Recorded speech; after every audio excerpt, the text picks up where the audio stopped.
আসসালামু আলাইকুম। আলহামদুলিল্লাহ। তো আজকে চলে যাব কামরুজ ভাইয়ের কামারে। আমার লাগবে কটা বেড়া পাখি।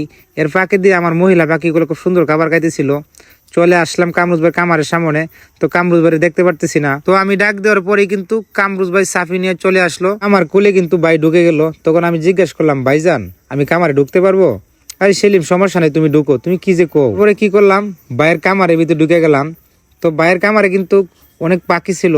তো এই পাখির মধ্যে কিন্তু আমার লাগবে কটা বেড়া পাখি। তো আমার বেড়া পাখি নেওয়ার কারণ, ওইগুলা দিয়ে দেবো আমি ঢাকা, একজন মানুষে খাইবে পাখিগুলা। তার জন্য কিন্তু বাইরে পাখিগুলা দেখে দেখে দৌড়ে দিতেছে, কোনটা বেড়া কোনটা বেড়ি। ওটা কিন্তু বাই অনেক সুন্দর বুঝে। তো যারা নতুন কামারি খামার দেওয়ার জন্য প্রস্তুতি নিচ্ছেন, তাদের উদ্দেশ্যে আমি বলবো, 30 দিন বয়সের পাখিগুলার কিভাবে আপনি পুরুষ মহিলা চিহ্ন করবেন।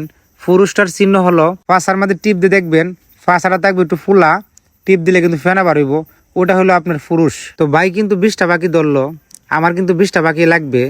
আর ভাই কিন্তু আবারও পাখিগুলো গনে দিচ্ছে, কারণ আমি নিব অন্য জায়গা, তার জন্য কিন্তু বারবার পাখিগুলো গনতেছে। তো পাখি গোনা শেষ, এর মধ্যে চলে আসলো একটা ভাই একটা ফোন নিয়ে, বলতেছে ভাই ফেসবুকে কিভাবে কাজ করব যদি একটু ধারণা দিতেন। তখন আমি বলতেছি, ভাইজান আপনি যেহেতু আমার কাছে আসছেন, আমি কিন্তু বড় কন্টেন্ট ক্রিয়েটর না, তো টাইম মতো কিন্তু প্রতিদিন ভিডিও আপলোড দিতে হবে, তাহলে কিন্তু আপনি সফলতার মুখ দেখতে পারবেন। ভাইটাকে পরামর্শ দিয়ে চলে আসলাম আমি পাখির খাবার নেওয়ার জন্য, কারণ আমার কিন্তু আজকেও 2 বস্তা পাখির খাবার লাগবে। এর মধ্যে ভাইটা কিন্তু আমাকে খাবারগুলো তুলে দিচ্ছে। এখন কিন্তু আমি চলে যাবো। সেই কিন্তু চলে আসলাম আমাদের হাওরে।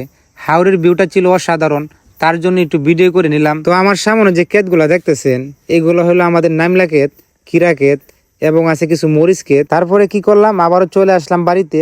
এক ভাইয়ে ফোন দিছে, তার 1000 ডিম লাগবে, তার জন্য আমি তাড়াতাড়ি ডিমের ক্যারেট গুলো হরাইতেছি। আমার আজকের ভিডিওটা এই পর্যন্তই। সকলেই ভালো থাকবেন। আসসালামু আলাইকুম।